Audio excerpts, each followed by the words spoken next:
Halo Sobat Mania, kembali lagi di BRC Official. Ada kabar menarik nih mengenai PSM Makassar, sukses mengalahkan Madura United 3-1, dalam laga lanjutan Liga 1, musim 2024-2025.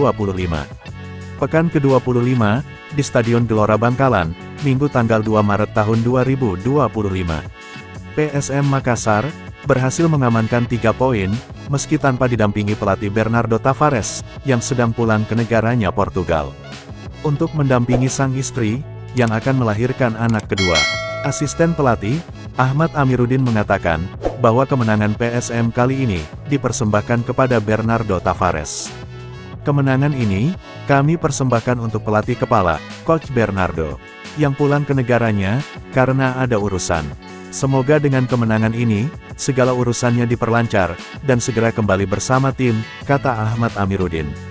Ahmad Amiruddin menambahkan, latihan dan persiapan pasukan Ramang, tetap berjalan lancar, meski tidak didampingi Tavares.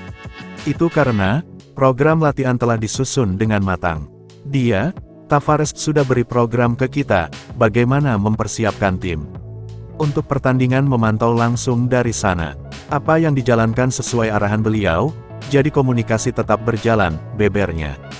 Sekadar diketahui, pertandingan berjalan sengit, dengan PSM dan Madura United saling berbalas serangan sejak kick-off.